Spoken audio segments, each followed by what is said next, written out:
اللہ تعالیٰ نے قرآن کریم میں مختلف انبیاء اور مختلف قوموں کے واقعات ہماری عبرت کے لیے، ہمیں سبق دینے کے لیے اور ہماری نصیحت کے لیے بیان فرمائے۔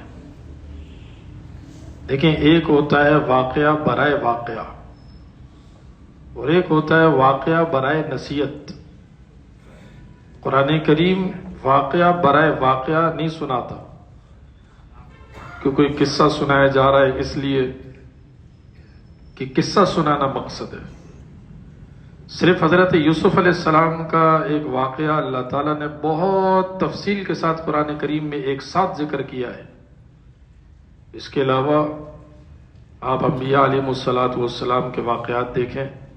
حضرت آدم علیہ السلام کا واقعہ قرآن کریم میں 20 سے زائد مقامات پر ملے گا، کبھی یہاں کبھی یہاں کبھی یہاں، کبھی اس سے کچھ سبق ملے گا، کبھی کچھ ملے گا، کبھی کچھ ملے گا۔ حضرت موسیٰ علیہ السلام کا واقعہ تقریباً 50 یا 52 مرتبہ قرآن کریم میں مختلف مقامات پر آیا ہے، کبھی کس جگہ، کبھی کس جگہ، کبھی کس جگہ۔ تو اللہ تعالیٰ واقعات ہمیں سناتے ہیں نصیحت اور عبرت کے لیے کہ ہمیں کیسی زندگی گزارنی اور ہمیں کیا کرنا ہے۔ اس دنیا کے پہلے انسان اول حضرت آدم علیہ السلام کا واقعہ جب اللہ تعالیٰ نے پہلے پارے میں بیان فرمایا، اس سے ہمیں 6-7 سبق ملتے ہیں کہ ہمیں زندگی کیسے گزارنی ہے، ہمیں کیا کیا کرنا ہے اور ہمیں کیا کیا نہیں کرنا۔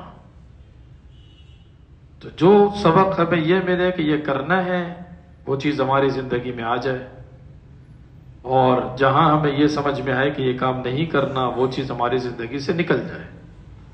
اور یہی قرآن کا مقصد ہوتا ہے۔ اللہ تعالیٰ نے قرآن کریم میں احکامات کیوں بیان فرمائے؟ صرف سننے کے لیے نہیں، سن کر عمل کرنے کے لیے اور اپنی زندگی میں لانے کے لیے۔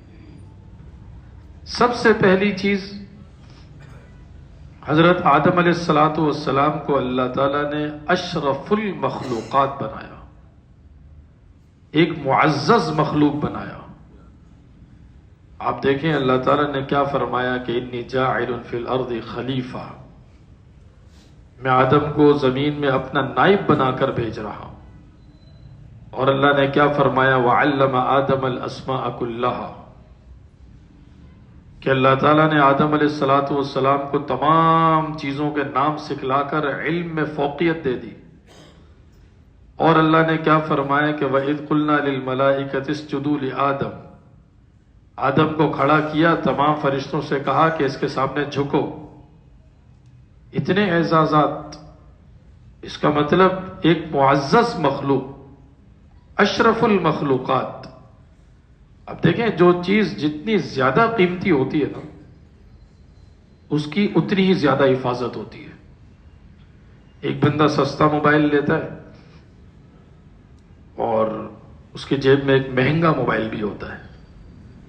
وہ خطرے والی جگہ پر جب جاتا ہے نا، تو مہنگا موبائل گھر میں رکھ کر جاتا ہے، سستا موبائل لے کر جاتا ہے۔ وہ کہتا ہے چھن بھی گیا نا تو بڑا نقصان نہ ہو، اور سستے والے موبائل سے فون تو ہو جائے گا، اطلاع تو دے دوں گا، لیکن قیمتی چیز تو نہ لے کر جاؤں، اس لیے کہ قیمتی چیز چلی گئی تو بہت بڑا نقصان ہو جائے گا۔ چھوٹی گاڑی ہوتی ہے، پرانی گاڑی ہوتی ہے، انسان ہر کہیں پارکنگ کر دیتا ہے۔ بڑی گاڑی ہوتی ہے، قیمتی گاڑی ہوتی ہے، بڑی سنبھل کے پارکنگ کرتا ہے کہ میں ایسی جگہ تو نہیں لگا رہا کہ سائڈ سے کوئی گاڑی آئے گی اور وہ اس کو ٹچ کر کے چلی جائے گی، کہیں ایسی جگہ تو نہیں لگا رہا جہاں پر گاڑی کا نقصان ہو جائے گا۔ ہر کسی کو معلوم ہے قیمتی چیز کی حفاظت ہوتی ہے۔ انسان ایئرپورٹ میں اپنا سامان لگیج کر آتا ہے، وہ دیکھتا ہے کہ میرے بیگ میں کوئی ایسی قیمتی چیز تو نہیں ہے جو ٹوٹ جائے گی، پھر اس کو ہاتھ میں لے کر جاتا ہے۔ تو قیمتی چیز کی جیسے حفاظت ہوتی ہے، ہم سے بڑا قیمتی تو کوئی بھی نہیں ہے۔ ہم اشرف المخلوقات ہیں۔ اللہ تعالیٰ نے فرمایا وَلَقَدْ كَرَّمْنَا بَنِي آدم، ہم نے بنی آدم کو بڑی فضیلت دی ہے۔ سورہ 3 میں آپ پڑھتے ہیں لَقَدْ خَلَقْنَا الْإِنسَانَ فِي أَحْسَنِ تَقْوِيمٍ، ہم نے انسان کو بہترین انداز میں بنایا ہے۔ ہم اتنے افضل ہوں، اتنے معزز ہوں، اشرف المخلوقات ہوں، اور اپنے آپ کو ہم گرے پڑے کاموں میں لگا دیں اور اس مقصد میں زندگی نہ گزاریں جس مقصد کے لیے اللہ نے پیدا کیا ہے، تو ہم تو اپنے اشرف المخلوقات ہونے کی ناقدری کر رہے ہیں۔ ہماری زندگی کا مقصد صرف کھانا پینا سونا کمانا، زندگی کا صرف یہ مقصد نہیں ہے۔ زندگی کا مقصد ہے اللہ تعالیٰ کی عبادت کرنا، اللہ تعالیٰ کی فرما برداری کرنا۔ چیز مقصد سے ہٹتی ہے نا تو بیکار ہو جاتی ہے۔ دیکھیے پنکھے کا مقصد ہوتا ہے ہوا دینا، پنکھا خراب ہو گیا نا لوگ اس کو نکال دیتے ہیں، وہ کہتے ہیں دوسرا لے کر آ جاؤ۔ لائٹ کا مقصد ہے روشنی دینا، لائٹ اگر خراب ہو جائے اس کو نکال دیا جاتا ہے اور کہا جاتا ہے دوسری لگا دو۔ تو انسان کا مقصد ہے عبادت کرنا۔ جب انسان اپنے مقصد سے ہٹ جائے گا نا اللہ تعالیٰ بھی اس کو سائڈ میں کر دے گا، قیامت میں اس کو پھر جنت کی لائن میں کھڑے نہیں کیا جائے گا۔ اللہ تعالیٰ فرمائیں گے اس کو ایک طرف کر دو، یا وہ لوگ کھڑے کر دو جو لوگ مقصد کے ساتھ زندگی گزارتے تھے۔ ہمارا کھانا پینا کمانا سونا جاگنا یہ زندگی کی ضروریات ہیں، یہ بھی اللہ تعالیٰ کے فرامین کے مطابق ہونی چاہیے۔ اسے کہتے ہیں عبادت، اسے کہتے ہیں بندگی۔ جب ہم ایک قیمتی مخلوق ہیں تو ہم جس مقصد کے لیے پیدا کیے گئے ہیں ہم اسی میں اپنے آپ کو استعمال کریں، ہم اسی طرح سے زندگی گزاریں۔ انسان بے مقصد بے فائدہ نہیں۔ دنیا کی ہر چھوٹی سی چھوٹی چیز بھی با مقصد ہے، اور انسان اتنی اچھی مخلوق ہو کر بے مقصد تو نہیں ہو سکتا، وہ بھی با مقصد ہے۔ اور مقصد کیا ہے؟ قرآن کریم میں اللہ تعالیٰ نے فرمایا وَمَا خَلَقْتُ الْجِنَّ وَالْإِنسَ إِلَّا لِيَعْبُدُونِ، میں نے انسان اور جنات کو اس لیے پیدا کیا تاکہ وہ دنیا میں میری عبادت کریں۔ تو ہماری زندگی عبادت کے ساتھ گزرنی چاہیے، عبادت میں نمازوں کے ساتھ گزرے، حضور اکرم صلی اللہ علیہ وسلم کی سنتوں کے مطابق گزرے، قرآن کریم کی تعلیمات کے مطابق گزرے، تو ہم ایک کامیاب انسان ہیں اور ہم اشرف المخلوقات کی لاج بھی رکھنے والے بن جائیں گے۔ اور اگر ہم اپنی مرضی سے زندگی گزارتے ہیں تو اس کی مثال ایسی ہے، بندہ مہنگا فون لے کر اس کو پرواہ نہیں ہے، وہ غلط راستوں پر بھی جا رہا ہے، تو لوگ اس کو یہی بولیں گے پھر اپنے پیسوں سے لیا ہی نہیں ہوگا اس لیے درد ہی نہیں ہو رہا، کسی نے دے دیا ہوگا تو کوئی پرواہ نہیں ہے۔ جب بندہ کچھ ہوتا ہے اس کے جیب میں کچھ ہوتا ہے، اس نے محنت سے کمایا ہوتا ہے، اس کو قدر ہوتی ہے۔ اللہ تعالیٰ نے ہمیں جب اشرف المخلوقات بنایا تو ہمیں اس کی قدر کرنی چاہیے، لاج رکھنی چاہیے۔ دوسری چیز، حضرت آدم علیہ السلام کو اللہ تعالیٰ نے بنا کر سب فرشتوں سے کہا اور اس میں ابلیس سے بھی کہا کہ اس کو سجدہ کرو۔ اس نے دو کام کیے، نمبر 1 تکبر اور نمبر 2 حسد۔ یہ دونوں چیزیں انسان کو برباد کر دیتی ہیں۔ تکبر، بڑائی کہ میں کچھ ہوں حالانکہ میں کچھ بھی نہیں ہوں۔ انسان کا مال، انسان کی جان، انسان کی طاقت، انسان کا عہدہ، انسان کی عزت، یہ کچھ بھی انسان کے ہاتھ میں نہیں ہے، یہ سب اللہ تعالیٰ کے قبضہ قدرت میں ہے۔ اللہ جب چاہیں لمحات میں یہ چیز چلی جائے، انسان کچھ بھی نہیں کر سکتا، بے بس ہے انسان۔ آپ نے دیکھا ہوگا ہٹا کٹا انسان ہے، ایک دم سے اس کو ہارٹ اٹیک ہو گیا، ایک دم سے اس کو فالج ہو گیا، ایک دم سے اس کو کینسر ڈائگنوز ہو گیا، کچھ بھی نہیں ہو رہا، وہ بے بس ہو گیا، وہ کچھ بھی نہیں کر سکتا، ایک دم سے دنیا سے چلا گیا۔ سب ہکا بکا رہ گئے کہ یہ کیا ہو گیا، اچانک سے کیسے چلا گیا، اس کو واپس نہیں لا سکتے۔ جتنے بڑے مالدار ہوں، جتنا پیسہ ہو، جتنے تعلقات ہوں، جتنی طاقت ہو، جتنی شہرت ہو، جتنی صلاحیت ہو، کچھ بھی نہیں کر سکتے۔ اللہ تعالیٰ کی طاقت کے آگے ہم سب بے بس ہیں، ہم سب محتاج ہیں۔ جو کسی کا محتاج نہیں وہ صرف اللہ تعالیٰ ہے۔ اس لیے تکبر ہمیں اپنے اندر سے نکال دینا چاہیے کہ میں کچھ بھی نہیں ہوں، میری کوئی حیثیت نہیں ہے، جو کچھ ہے اللہ کا فضل ہے، جو کچھ ہے اللہ کی توفیق سے ہے، جو کچھ ہے اللہ کا انعام ہے، جو کچھ ہے اللہ کا اکرام ہے۔ ہر کسی کو عزت کی نگاہ سے دیکھنا، چاہے وہ امیر ہو چاہے وہ غریب ہو، ہر کسی کا احترام کرنا، چاہے وہ بڑا ہو چاہے وہ چھوٹا ہو۔ حضور اکرم صلی اللہ علیہ وسلم نے ارشاد فرمایا کہ جس کے دل کے اندر رائی کے دانے کے برابر بھی تکبر ہوگا وہ انسان جنت میں نہیں جا سکے گا۔ تکبر اللہ کی صفت ہے، بڑائی اللہ کی صفت ہے۔ اللہ کی صفت اللہ سے ہم چھیننا چاہتے ہیں تو اللہ تعالیٰ ہمیں چھوڑ دیں گے؟ ایسا نہیں ہو سکتا۔ تو اس نے فوراً یہ کہہ دیا، ابلیس نے، انا خیر منہ، میں اس سے بہتر ہوں، میں کیوں سجدہ کروں؟ فرعون کو آپ دیکھیں، حضرت موسیٰ علیہ السلام کو بڑے تانے بھی دیتا تھا، ام انا خیر، میں بہتر ہوں کہ موسیٰ؟ پھر کبھی کہتا تھا انا ربکم الاعلی، میں سب سے بڑا رب ہوں۔ لیکن جب اللہ تعالیٰ نے اس کو سمندر میں ایک چھوٹا سا جھٹکا دیا تھا بس غرق ہونے سے پہلے، تو اس کی ساری اکڑ نکل گئی تھی۔ اللہ تعالیٰ فرماتے حتی اذا ادرکہ الغرق قال آمنت انہ لا الہ الا الذی آمنت بہ بنو اسرائیل وانا من المسلمین، کہ بس میں بھی اس اللہ پر ایمان لا رہا ہوں جس پر بنی اسرائیل ایمان لائے، میں بھی مسلمان ہو گیا۔ تو پھنس کر تو ہر بندے کی اکڑ نکل جاتی ہے، ہر بندے کو جب جھنجھوڑا جائے تو اس کی اکڑ ختم ہو جاتی ہے، اس لیے اکڑ پہلے سے ہی نہیں ہونی چاہیے۔ اور دوسری چیز حسد، کہ میں کیوں سجدہ کروں، میں کون ہوتا ہوں اس کو سجدہ کرنے والا؟ یعنی ہونا تو یہ چاہیے کہ وہ مجھے سجدہ کرے، میں کیوں کروں؟ اس لیے کبھی بھی کسی سے حسد کرنا، حضور اکرم صلی اللہ علیہ وسلم نے فرمایا کہ جس طرح آگ جلاتے ہیں اور آگ جو ہے نا لکڑی کو بالکل ختم کر دیتی ہے، اسی طرح جب حسد انسان کے اندر آتا ہے تو حسد انسان کی نیکیوں کو بالکل برباد کر دیتا ہے۔ حسد کسی کے بارے میں یہ سوچنا کہ اس کو یہ نعمت کیوں ملی، اس کے پاس یہ مال کیوں ہے، اس کو شہرت کیوں ملی، اس کی عزت کیوں ہے، خاندان میں لوگ اسی کو کیوں پوچھتے ہیں، مجھے کیوں نہیں پوچھتے، لوگ اسی کو کیوں فون کرتے ہیں، اس نے اچھی گاڑی کیوں لے لی، اس نے اچھا گھر کیوں لے لیا۔ اللہ تعالیٰ کی تقسیم ہے، اللہ تعالیٰ کی دین ہے۔ اللہ کی تقسیم پر کوئی بندہ اعتراض کرے گا تو وہ تو بڑا بد نصیب ہوگا کہ اللہ نے ایسا کیوں کیا۔ تو اس لیے کسی کو اچھی چیز مل جائے یہ اس بات کی نشانی ہے بھی نہیں کہ اللہ تعالیٰ اس سے راضی ہے۔ ہاں ایک چیز نشانی ہے، قرآن کریم میں اللہ تعالیٰ نے فرمایا کہ ان اکرمکم عند اللہ اتقاکم، کہ جو بندہ اللہ کے ڈر کے ساتھ زندگی گزار رہا ہے وہ اللہ کو پسند ہے۔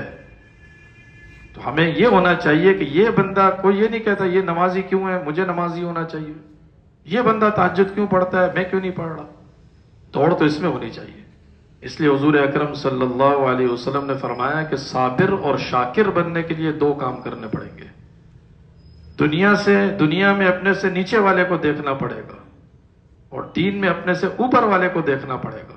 ہمارے مزاج الٹے ہو گئے، دنیا میں اپنے سے اوپر والے کو دیکھتے ہیں پھر بے چین ہو جاتے ہیں، وہ اتنا اوپر جا رہا ہے میں ابھی تک نیچے کیوں ہوں، پھر اس کے لیے حلال حرام جائز ناجائز سب کا فرق ختم ہو جاتا ہے۔ اور دین میں اپنے سے نیچے والے کو دیکھتے ہیں کہ ایک بندہ، میں چلو 4 نمازیں پڑھتا ہوں نا، وہ تو 2 ہی پڑھتا ہے بس، نہیں مجھے یہ دیکھنا ہے کہ وہ تو 5 پڑھتا ہے اور جماعت کے ساتھ بھی پڑھتا ہے، مسجد میں بھی پڑھتا ہے، تو میں کیوں پیچھے ہوں، میں گھر میں کیوں پڑھتا ہوں، میں بھی جماعت کے ساتھ پڑھوں گا، میں بھی مسجد میں آ کے پڑھوں گا۔ اس لیے کبھی بھی کسی سے حسد نہیں کرنا۔ کسی کی کوئی چیز اچھی لگے تو ہمیں یہ دعا کر لینی چاہیے کہ اللہم بارک لہ وارزقنی خیرا منہا، کہ یا اللہ اس کی اس چیز میں یا اللہ برکت دے دیں، اور یا اللہ اس سے بہتر مجھے بھی عطا فرما دیں، اس کے پاس یہ چیز رہے، اس کی اس چیز میں برکت ہو جائے، اور یا اللہ مجھے اس سے بہتر چیز یا اللہ آپ عطا فرما دیں۔ تیسری چیز کہ دشمن کو دشمن سمجھ کر جو بندہ زندگی گزارتا ہے نا وہ ہمیشہ عافیت میں ہوتا ہے۔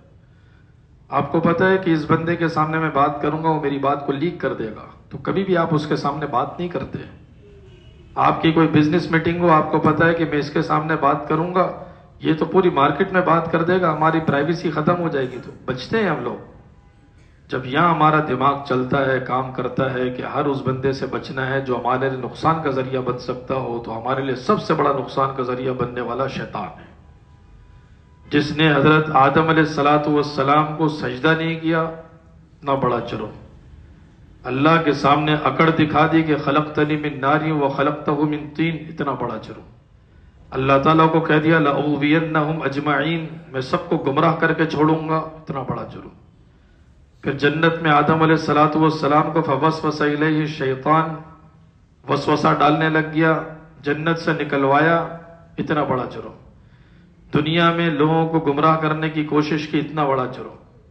اس لیے اللہ تعالیٰ نے ہمیں یہ واضح الفاظ میں کہا ہے کہ ان الشیطان لکم عدو مبین، کہ شیطان تمہارا کھلا دشمن ہے، ازلی دشمن ہے۔ ہر کام جب ہم کرنے والے بنے، ہمارے ذہن میں تصور آنا چاہیے کہ میرے اس کام سے اللہ راضی ہو رہے ہیں یا شیطان خوش ہو رہا ہے، میرا یہ کام اللہ کی مرضی کے مطابق ہے یا شیطان کے طریقے کے مطابق ہے۔ اللہ کی مرضی کے مطابق ہے، اللہ کا شکر ہے، مجھے بھی کرنا ہے، اوروں کو بھی لانا ہے۔ لیکن اگر شیطان کی مرضی کے مطابق ہے تو خود بھی بچنا ہے، دوسروں کو بھی بچانا ہے۔ ایک سبق ہمیں یہ بھی ملتا ہے کہ دیکھیں، نہ برائی کرنی ہے، نہ برائی کا ذریعہ بننا ہے۔ آدم علیہ السلام کے دو بیٹے تھے، حابیل اور قابیل، اور قرآن کریم میں اللہ تعالیٰ نے ان کا ذکر فرمایا وَاتْلُ عَلَيْهِمْ نَبَأَ ابْنَيْ آدَمَ بِالْحَقِّ، دونوں بیٹوں کا ذکر۔ نکاح کے معاملات تھے، حابیل اور قابیل آپس میں دو بھائی تھے، اللہ تعالیٰ نے نسل بڑھانی تھی، بچے زیادہ ہوتے تھے، آپس میں نکاح ہوتے تھے، اس کا خیر طریقہ تھا، ایک لمبی بات ہے۔ قابیل نے حابیل کو قتل کر دیا حسد میں آ کر۔ اللہ کا قانون تھا کہ یہ اس سے نکاح کرے گا، وہ اس سے نکاح کرے گا۔ قابیل نے کہا نہیں، میں اپنی مرضی سے نکاح کروں گا، اللہ کے حکم کی خلاف ورزی کی اور بھائی کو قتل کیا۔ حضرت آدم علیہ السلام اس پر رنجیدہ تھے کہ اس نے قتل کا دروازہ کھولا۔ حضور اکرم صلی اللہ علیہ وسلم نے فرمایا کہ دنیا میں جتنے قتل ہوتے جائیں گے سارا بوجھ قابیل پر پڑتا چلے جائے گا۔ اس لیے نہ ہمیں گناہ کرنا چاہیے، نہ ہمیں گناہ کو رواج دینا چاہیے۔ خدا نہ خواستہ ہمارے خاندان میں ہم نے کوئی غلط چیز چالو کر دی اور ہمارے بعد وہ چیز چلتی رہی ہمارے نام سے، کہ ہمارے ابا جان یہ کیا کرتے تھے، ہمارے دادا ہمارے نانا یہ کیا کرتے تھے، بس وہ گناہ چل رہا ہے چل رہا ہے چل رہا ہے، ہم دنیا سے چلے گئے لیکن بوجھ سارا ہم پر پڑ رہا ہے۔ اس لیے نہ گناہ کریں اور نہ گناہ کا ذریعہ بنیں۔ اور ایک چیز ہمیں یہ ملتی ہے اس واقعے سے کہ انسان ایسا نہیں ہے کہ اس سے کوئی غلطی نہ ہو۔ انسان سے غلطی ہو جاتی ہے، انسان سے خطا ہو جاتی ہے، انسان سے بھول چک ہو جاتی ہے، لیکن اچھا انسان وہ ہوتا ہے جو اپنی غلطی کو تسلیم کر لے۔ غلطی کو تسلیم کرنا یہ نبیوں کی صفات ہے، غلطی پر اکڑنا یہ شیطان کی صفت ہے۔ اللہ تعالیٰ نے فرمایا کہ آدم کو سجدہ کرو، شیطان نے غلطی کی، نہیں کیا سجدہ، اوپر سے اپنی غلطی کی دلیلیں بھی پیش کرنے لگ گیا، حجت بازیاں بھی کرنے لگ گیا۔ دیکھیں ہم میں سے بہت سارے لوگوں کی ایسی عادت بھی ہوتی ہے، ہمیں معلوم ہوتا ہے کہ ہم غلطی پر ہیں، ہم سے خطا ہوئی، ہم سمجھ بھی رہے ہوتے ہیں کہ واقعی غلطی ہے، اور یہ بھی سوچ رہے ہوتے ہیں میں نے غلطی مان لی تو ناک کٹ جائے گی، لوگ کیا کہیں گے؟ لوگ کچھ بھی نہیں کہیں گے، لوگ کیا کہیں گے؟ اللہ تعالیٰ ہمیں عزت دیں گے۔ ایک ہوتا ہے لوگوں کا نظام اور ایک ہوتا ہے اللہ کا نظام۔ لوگوں کے نظام کو سامنے رکھنا، اللہ کے نظام کو بھول جانا، اسے توکل نہیں کہتے۔ لوگوں کے نظام کو پیچھے رکھنا، اللہ کے نظام کو آگے رکھنا، اسے توکل کہتے ہیں۔ اور مومن کے اندر صفت توکل ہوتی ہے، وہ اللہ پر بھروسہ کرتا ہے۔ اس کے ذہن میں یہ ہوتا ہے کہ لوگ میرے خلاف کچھ بھی پلاننگ کر لیں لیکن ہوگا وہ جو اللہ چاہیں گے۔ میں نے اللہ کی رضا کے لیے اگر غلطی کو تسلیم کر لیا نا، اللہ مجھے عزت دیں گے، اگرچہ لوگ عزت نہ دینا چاہیں تب بھی اللہ مجھے عزت دیں گے۔ آدم علیہ السلام سے جنت میں ایک خطا ہو گئی، ایک بھول چک ہو گئی، تھوڑی سی غلطی ہو گئی۔ آدم علیہ السلام نے فوراً اللہ تعالیٰ سے معافی مانگی کہ ربنا ظلمنا انفسنا وَإِن لَّمْ تَغْفِرْ لَنَا وَتَرْحَمْنَا لَنَكُونَنَّ مِنَ الْخَاسِرِينَ۔ یا اللہ مجھ سے غلطی ہو گئی ہے، یا اللہ مجھے معاف فرما دے، اگر آپ نے معاف نہیں کیا تو مجھے بڑا نقصان ہو جائے گا۔ اور آخری چیز یہ سمجھ لیں کہ ہم جنت سے آئے ہیں اور واپس جنت میں جانا ہے۔ صرف دنیا کی زندگی ایک امتحان ہے جس میں اللہ تعالیٰ نے ہمیں کچھ چیزوں کا پابند کیا ہے ان چیزوں کی پابندی کرتے چلے جائیں گے، اللہ کے احکامات پر عمل کرتے رہیں گے، جناب نبی کریم صلی اللہ علیہ وسلم کے فرامین اور سنتوں پر عمل کرتے رہیں گے، تو اللہ تعالیٰ نے جہاں سے ہمیں بھیجا تھا اللہ تعالیٰ وہیں ہمیں دوبارہ بھیجیں گے۔ اللہ ہم سب کو عمل کرنے کی توفیق عطا فرمائے۔ وآخر دعوانا الحمدللہ رب العالمین۔